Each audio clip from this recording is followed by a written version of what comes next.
नमस्कार, बहुत बहुत स्वागत है आपका आंकड़े हमारे फैसला आपका में। फिर आ गए हैं हम एक बार नए मुद्दे, नए आंकड़ों के साथ। और आज उस मसले की चर्चा जो हिंदुस्तान के लिए नाक का सवाल है, जो देश का ताज है और जिसे लेकर हिंदुस्तान का हर आदमी जज्बाती रहता है। नहीं समझे आप? समझ गए ना? मैं बात कर रहा हूं जम्मू कश्मीर की।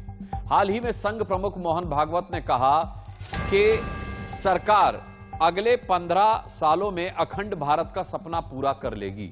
अखंड भारत के सपने में बहुत सारे ऐसे देश हैं जो हिंदुस्तान का कभी हिस्सा हुआ करते थे। उन देशों के शामिल होने के बाद यह सपना पूरा हो जाएगा, मगर इसका पहला कदम होगा पाकिस्तान के कब्जे वाले कश्मीर और चीन के कब्जे वाले अक्साई चीन की।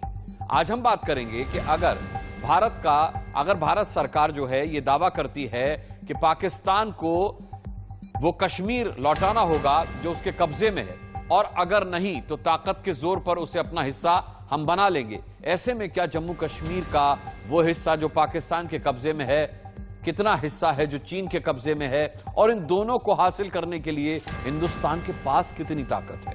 पाकिस्तान और हिंदुस्तान की फौज की ताकत को आज सामने रखेंगे और इस पूरे सपने को कैसे पूरा होने में वक्त लग सकता है, कितना वक्त लग सकता है, रणनीति कैसी होगी, इस पर भी आज बड़ी चर्चा करेंगे। हमारे साथ जाने माने एक्सपर्ट्स होंगे, देश के डिफेंस एक्सपर्ट्स होंगे, और आज इस शो में आपकी राय और आपकी बात हिंदुस्तान को सुननी चाहिए। तो आइए शुरू करते हैं आंकड़े हमारे, फैसला आपका।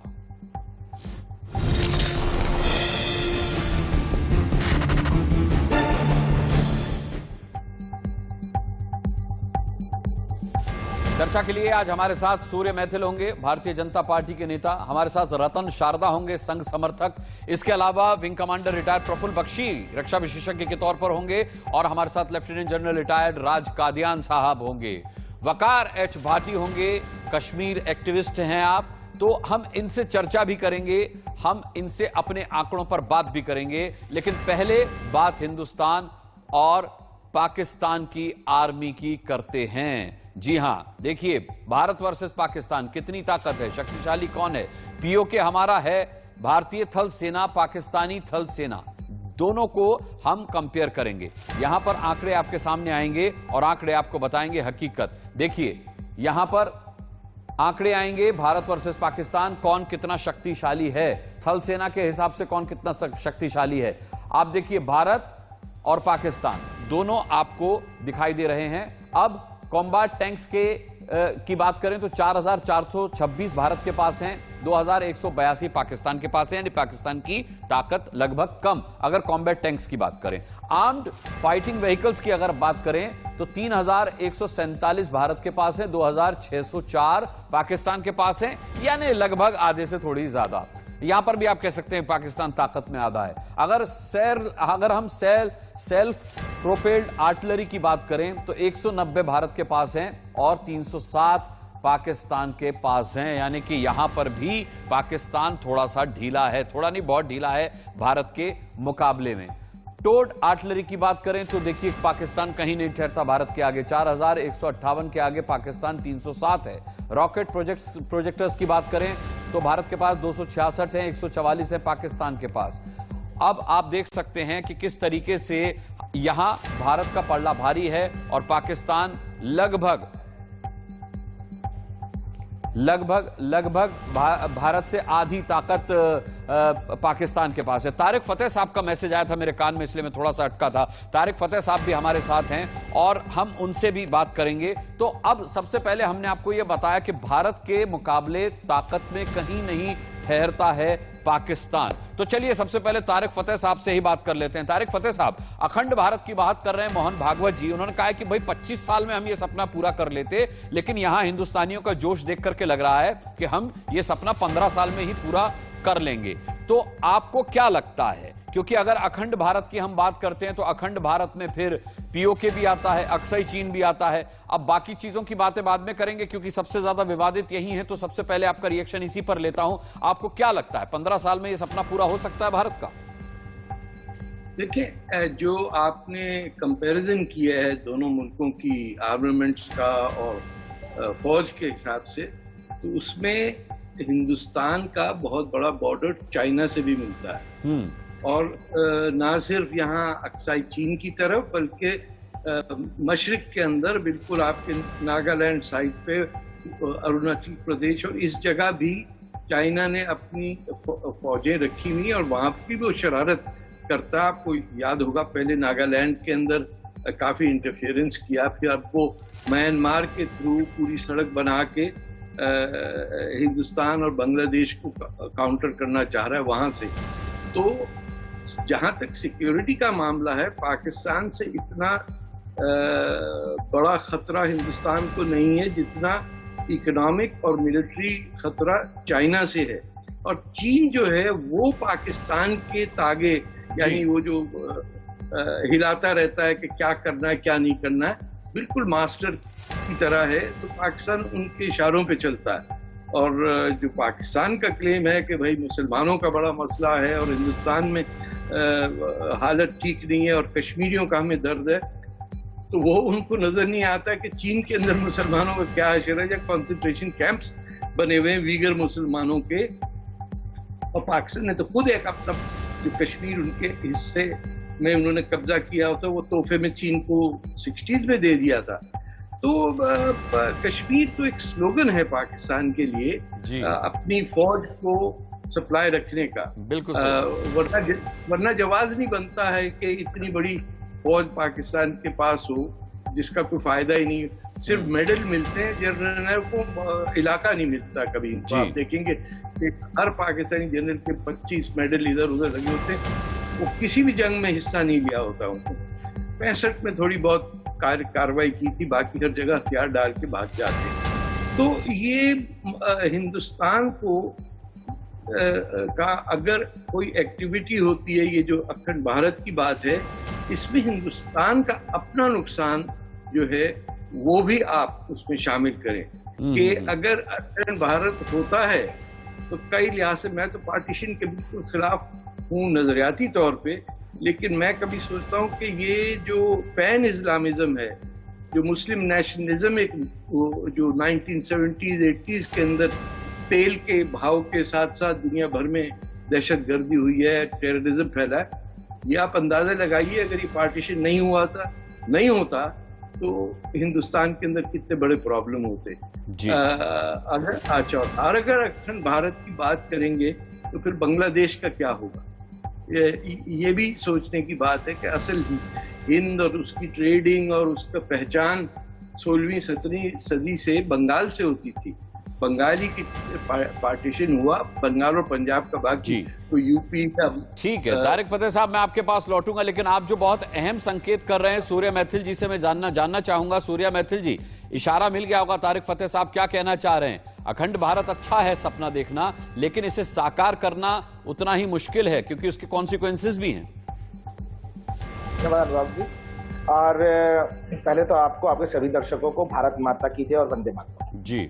देखिए, अभी जिस प्रकार से तारिक फतेह जी ने एक प्रश्न उठाया, मैं केवल इतना कहना चाहता हूं, जैसा कि माननीय सरसंचालक जी ने कहा कि अखंड भारत हमारा उद्देश्य है। बिल्कुल, भारतीय जनता पार्टी का भी उद्देश्य जो है वो यही है। हमारे जो संस्थापक थे उन्होंने कश्मीर के लिए जो है अपना बलिदान दिया, और अभी भी आप देखिए जिस प्रकार से भारतीय जनता पार्टी की सरकार आई, उसके बाद किस प्रकार से 370 रिवोक हुआ, 35A रिवोक हुआ, किस प्रकार से सर्जिकल स्ट्राइक्स हुई। और अभी आपने जो कंपैरिजन दिखाया पाकिस्तान और भारत की सेनाओं में, उसके अंदर एक छोटी सी बात मैं और ऐड करना चाहता हूं आपके पास में, आपके माध्यम से, कि इनके पास में जो हथियार हैं वो केवल और केवल विदेशों से आयात किए हुए हथियार हैं। और इनकी स्थिति जो है वो कहते हैं ना कि भीख में मिले हुए हथियार और खैरात में मिले हुए पैसे से ये जंग लड़ने की बात कर रहे हैं, वही स्थिति इनकी है। जिस प्रकार से भारत ने 3 बार इनको युद्धों में हराया है, अभी भी आपको मैं बता दूं, अगले 15 साल की बात तो माननीय सरसंचालक जी ने बहुत आगे कह दी है, 25 से 15 कहा है उन्होंने।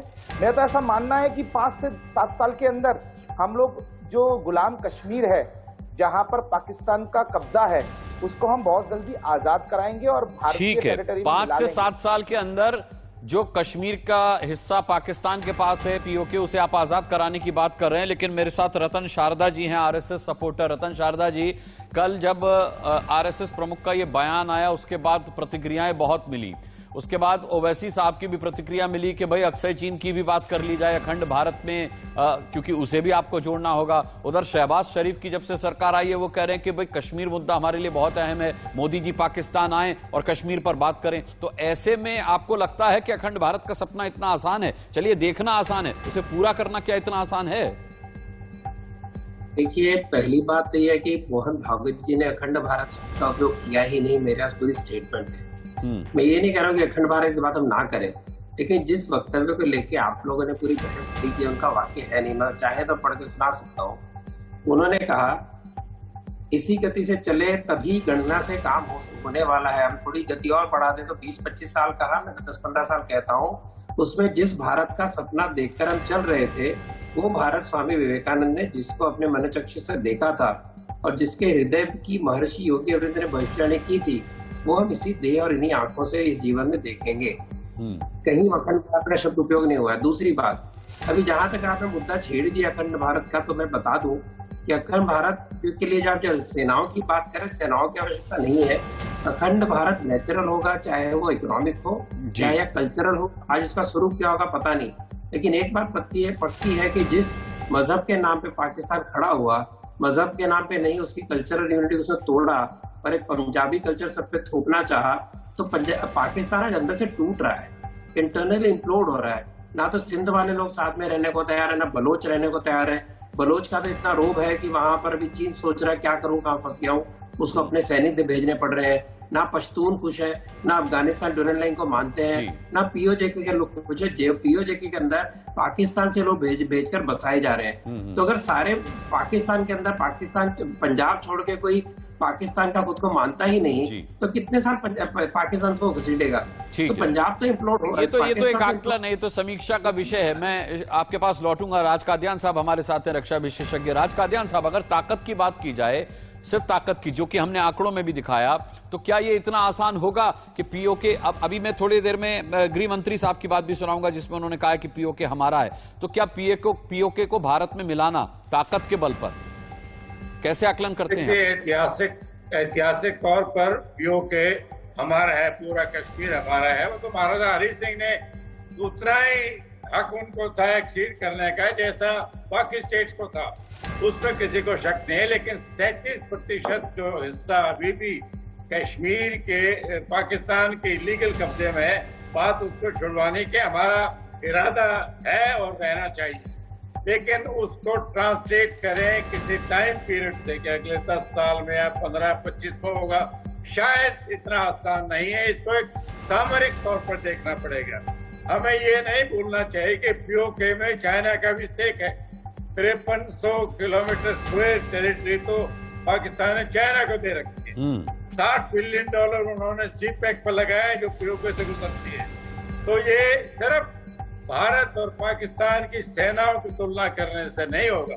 सेना से हमारी बहुत मजबूत है, हम कर सकते हैं, लेकिन वो एक थ्योरेटिकल बात होगी। पहली बात तो जितना भी समय लगेगा, हमको पूरे तरीके से तैयार अपनी सेना को और मजबूत करें। ये जो बजट की हमेशा बात होती है कि सेना का बजट कम किया जाए, अगर आपने देश को अखंड रखना है तो सेना आपका आखिरी इंस्ट्रूमेंट है। और उसमें बात सिर्फ पाकिस्तान की नहीं है, उसमें सामरिक तौर पर चाइना। राज कादियान साहब, मेरे पास वो क्लिप तैयार है, मेरे पास वो क्लिप तैयार है। मैं जरा गृह मंत्री साहब को लोकसभा में दिए उस बयान को सुनाना चाहता हूं जिसमें उन्होंने कहा था कि पीओके भी हमारा है और उसके नागरिक भी हमारे हैं, और आज भी हम जम्मू कश्मीर की विधानसभा में 24 सीट इनके लिए आरक्षित रखते हैं। सुनिए। कश्मीर बोलता हूं, माननीय सदस्य, इसलिए एग्रेसिव हूं कि जम्मू एंड कश्मीर के पीओके को आप भारत का हिस्सा नहीं मानते हो क्या? एग्रेसिव ना हो, जान दे देंगे इसके लिए। क्या बात कर रहे हो आप? एग्रेसिव होने की क्या बात कर रहे हो? जान दे देंगे इसके लिए।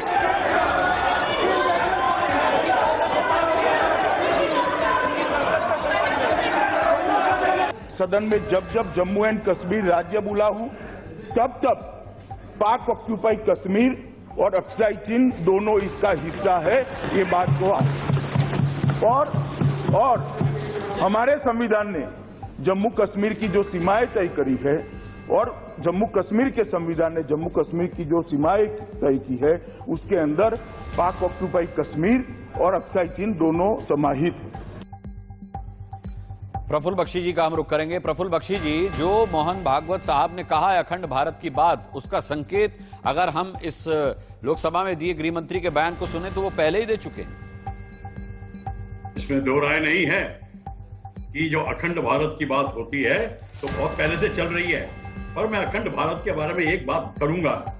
पहले तो हमें डेफिनेशन बनानी चाहिए अखंड भारत का मतलब क्या है। ये एक पॉलिसी मैटर होना चाहिए, डॉक्ट्रिनल पॉलिसी होनी चाहिए, डॉक्ट्रिन इसके ऊपर लिखी जानी चाहिए। सिर्फ पॉलिटिकल स्टेटमेंट नहीं काम चलेगा कि अखंड भारत का मतलब क्या है।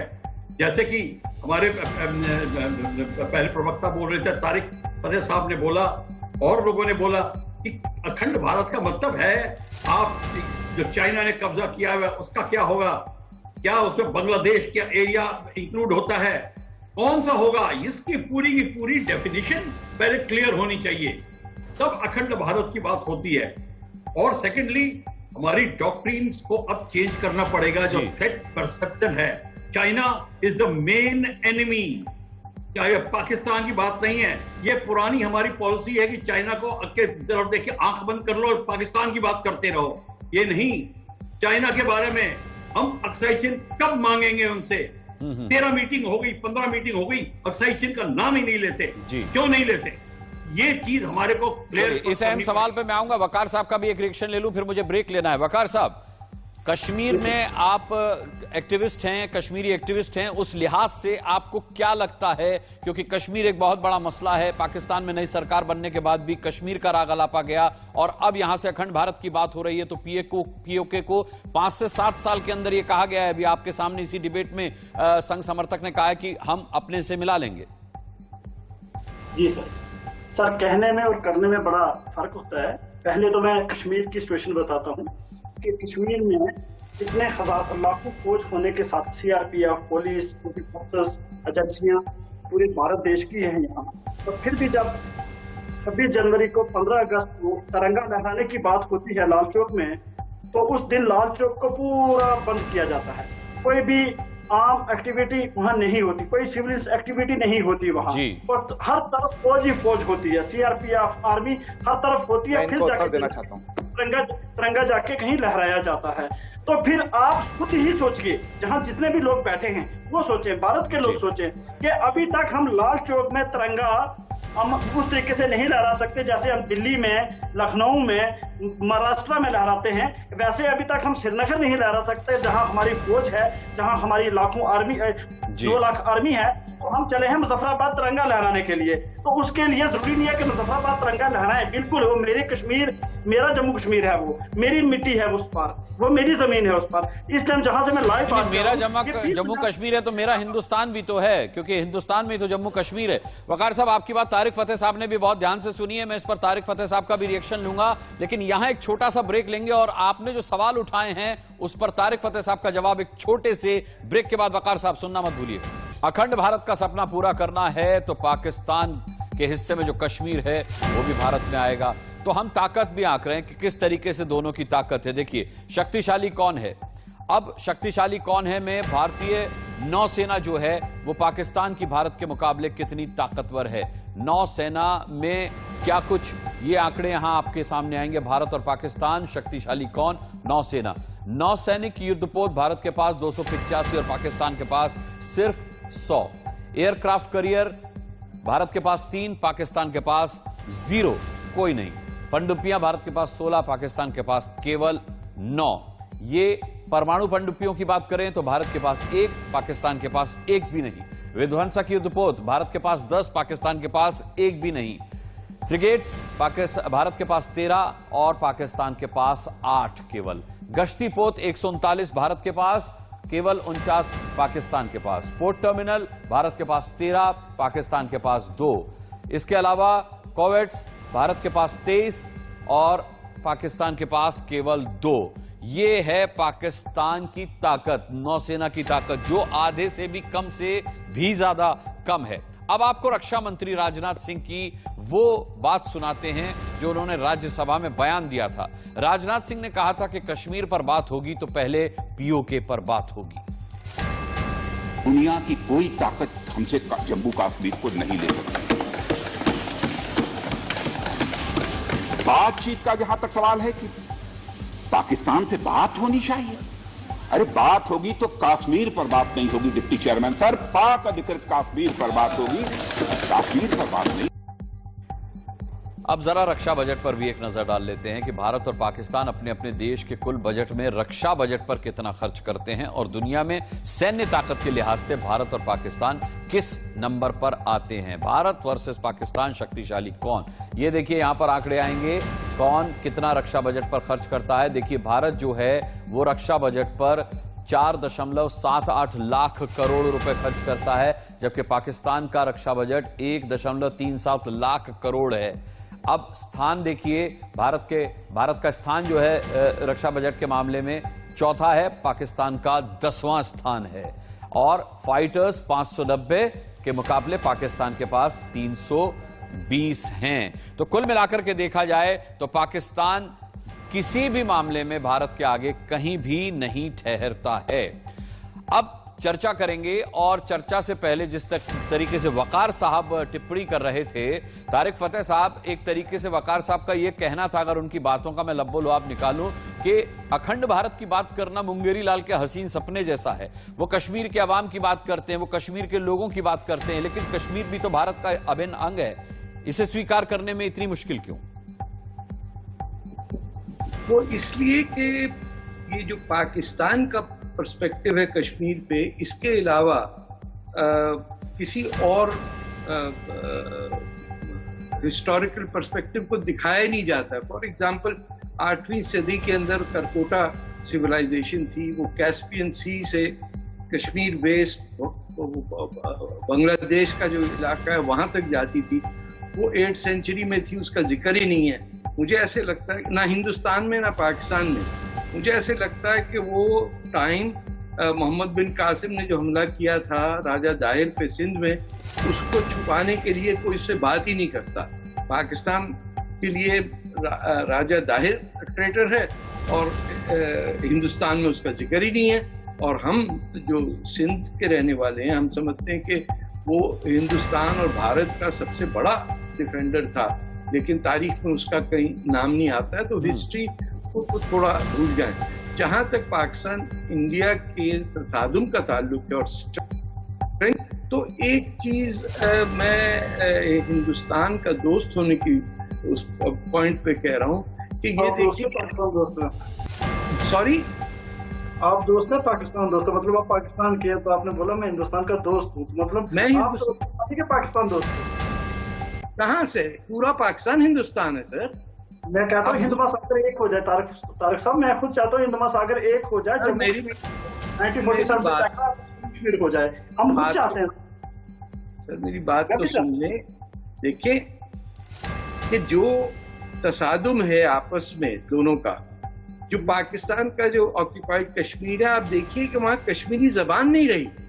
सर इसमें काउंटर करूंगा सर मैं बोल तो लेने मैं पीर पंजाब का, सुनिए ना, मेरी जुबान वही है। आप मेरी जुबान का काउंटर कर रहे हो।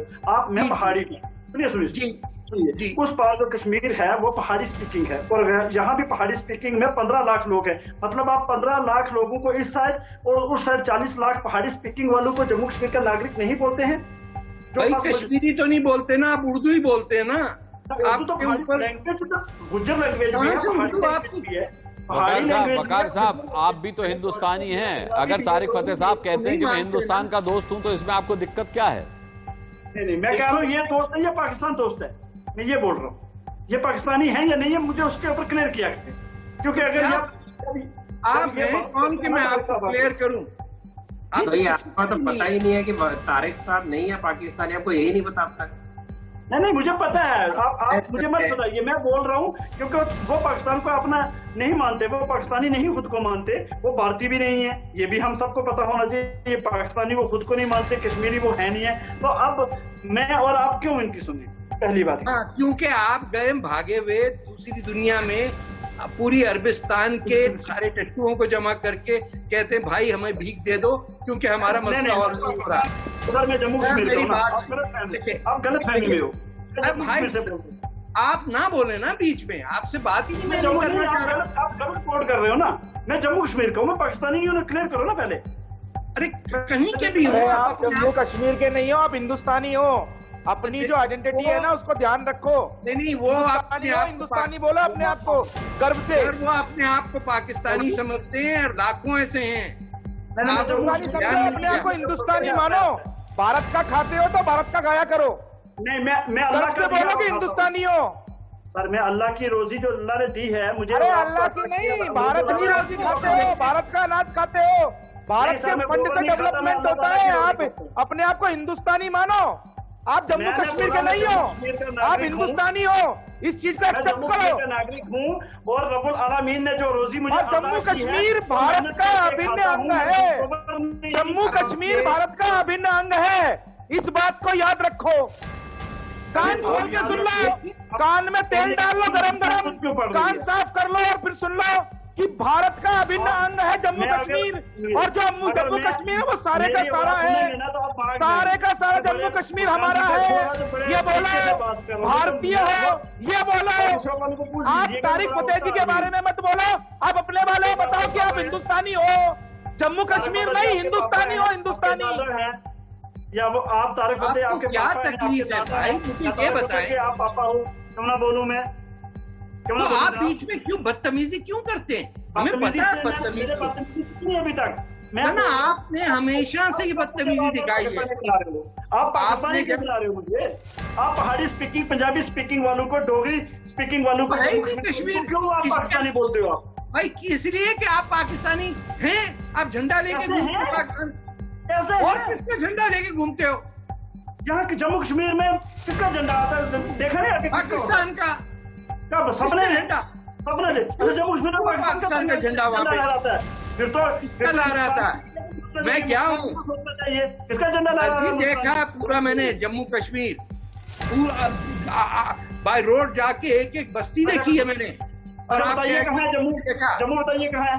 चलो बताइए जम्मू। चलिए वकार साहब, ये बहस ही खत्म हो जाएगी। आप ये मान लीजिए कि आप हिंदुस्तानी हैं, एक बार कह दीजिए हाँ मैं हिंदुस्तानी हूँ। बिल्कुल ये बहस खत्म हो जाएगी। मुस्कान जी मुझे आप एक पहले बात बताइए, क्या जम्मू कश्मीर में किसका झंडा लहराता है? पहले ये बताइए मुझे। आपके घर में तो पाकिस्तान का लगता है लगा हुआ। और आर्मी अभी भेज दीजिए पुलिस, देख लीजिए किसका झंडा। ना आप बदल देंगे कुछ भी भैया, आप 2 मिनट में बदलेंगे। मैं बता रहा हूँ, आप 2 सेकंड के अंदर अपनी बात बदल देंगे। नहीं मैं क्यों बदलूंगा?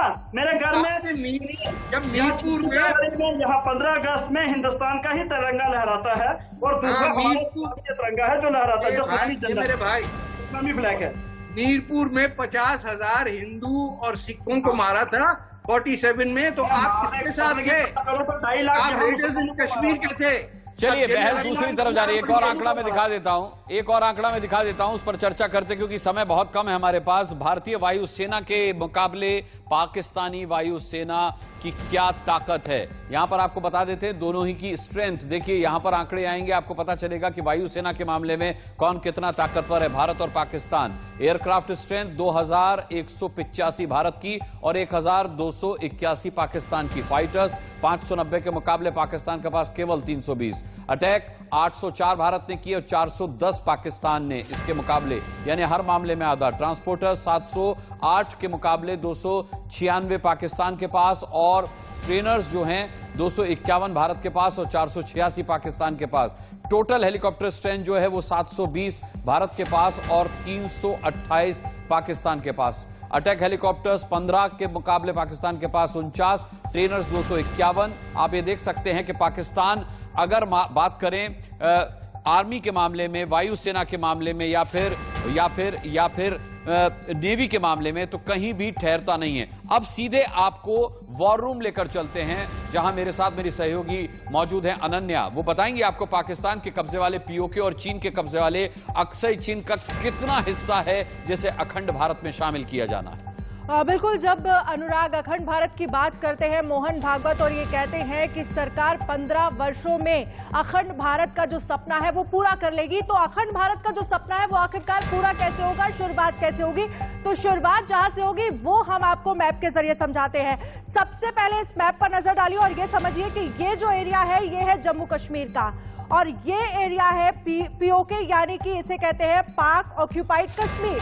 ये वो हिस्सा है जब 1947 में पाकिस्तान ने युद्ध के दौरान अपने कब्जे में ले लिया था जम्मू कश्मीर का ये पूरा एरिया है, और लगभग जो पूरा एरिया है वो 13,297 वर्ग किलोमीटर का है, और इस हिस्से को पाकिस्तान ने युद्ध के दौरान 1947 में अपने कब्जे में ले लिया था। इसके बाद फिर दूसरी शुरुआत होगी अक्साई चिन से। अक्साई चिन वो एरिया है जिसको चीन ने अपने कब्जे में लिया था। ये लगभग कहा जाता है कि 1957 का समय था जब चीन ने एक सड़क का निर्माण किया था लगभग यहाँ पर, और उसके बाद जो चीन था उसने अपने मैप में इस पूरे एरिया को अक्साई चिन को दिखाना शुरू कर दिया, जिसके बाद जो पूरा एरिया कहा जाता है जिसमें लगभग 38,000 वर्ग किलोमीटर का एरिया है। तो जब आप बात करते हैं अखंड भारत की, अखंड राष्ट्र की, तो सबसे पहले जो शुरुआत है वो पीओके, जिसको पाक ऑक्यूपाइड कश्मीर और अक्साई चिन से करनी होगी। ओवर टू यू अनुराग। बिल्कुल, प्रफुल्ल बख्शी साहब यहाँ मैं आपको लाना चाहूंगा। प्रफुल्ल बख्शी साहब हमारे साथ जुड़े हुए हैं। प्रफुल्ल बख्शी साहब, आप इस पर कुछ कहना चाह रहे थे? देखिए, मैं कहना तो बहुत कुछ चाह रहा था पर बात आगे निकलती चली गई। पर कुछ क्वेश्चन ये आता है कि हमारी जो सेना है उनसे 2.5 गुना 3 गुना हर एक जगह जगह पे ज्यादा है। पर एक बात हमें याद रखनी चाहिए, हमारा थ्रेट भी ज्यादा है। हमारे को चाइना से है, पाकिस्तान से है, और जगह से भी हमारा थ्रेट है। हमारा बॉर्डर बहुत बड़ा है, और सबसे बड़ी चीज ये है, एक चीज तो है कि हमारी अब पॉलिसीज चेंज हो रही हैं। पिछले 5-7 साल में डॉक्ट्रिनल चेंजेस आने शुरू हुए हैं, बड़ी अच्छी खबर है। पर हमको अभी और भी रास्ता हासिल करना है, फासला हासिल करना है, इंडिजनाइजेशन प्रोसेस करना है, और अपनी जो डॉक्ट्रिन है, मैंने दोबारा बोल रहा हूं, अगर हमको अक्साई चिन लेना है, डिफाइन करना है, पीओके डिफाइन करना है, और लेने की कार्रवाई करनी चाहिए। मैं रतन शारदा जी से ही पूछ लेता हूं। रतन शारदा जी, 5 से 7 साल में आपने कहा पीओके हमारे पास आ जाएगा, अक्साई चिन को लेकर के भी कोई डेडलाइन देना चाहेंगे क्या? अपने देखते हैं। रतन शारदा जी से शायद मेरा संपर्क नहीं हो पाया। राज काद्यान जी, आपका रिएक्शन इस पर? देखिए, जो आप ये टेबल दिखा रहे हो, तुलना करते हो, इसमें किसी को शक नहीं है कि भारत की सेनाएं पाकिस्तान से बहुत ज्यादा मजबूत है, खासकर हमारी नौसेना, जिसका रोल बहुत अहम रहा है। लेकिन क्योंकि मीडिया समुद्र में नहीं पहुंचता तो उनकी पब्लिसिटी कम होती है। लेकिन सवाल सिर्फ ये मैथमेटिकल तुलना का नहीं है, सवाल उससे बड़ा है। सिर्फ सेनाएं लड़ाई नहीं लड़ती, आपकी इकोनॉमी मजबूत होनी चाहिए, आपके दूसरे देशों के साथ रिश्ते मजबूत होने चाहिए। और इसमें जैसा मैंने पहले भी कहा कि ये सिर्फ भारत और पाकिस्तान का मुद्दा नहीं, बीच में चीन भी है। चीन को 5300 स्क्वायर किलोमीटर टेरिटरी उनके पास है, जो सियाचिन के नॉर्थ में पाकिस्तान ने दे रखे है, तो वो लेकिन है उनके कब्जे में। उन्होंने बहुत इन्वेस्टमेंट कर रखी है। तो अगर आप कल सिर्फ मैथमेटिक्स को देख के पाकिस्तान पर हमला कर दो तो चीन चुप नहीं बैठेगा, ये तो साफ बात है। तो हमको हर तरफ से मजबूती हासिल करनी पड़ेगी। अगले टाइम लिमिट देना मुश्किल है, उद्देश्य होना चाहिए, भारत अखंड होना चाहिए, इसमें कोई दो राय नहीं है। लेकिन कब हो सकता है, कितना समय लगेगा, ये निर्णय है। और उससे भी ज्यादा उसकी तैयारी कैसी और कितनी दृढ़ संकल्पित होगी, ये भी मायने रखता है। मेरे पास समय की कमी है, मैं यहाँ पर सभी का बहुत बहुत धन्यवाद करना चाहूंगा आज की इस डिबेट में जुड़ने के लिए। आंकड़े हमारे, फैसला आपका। अब कल शाम 7 बजे आपसे मुलाकात होगी, तब तक के लिए इजाजत दीजिए। आज के लिए बस इतना ही। बहुत बहुत धन्यवाद।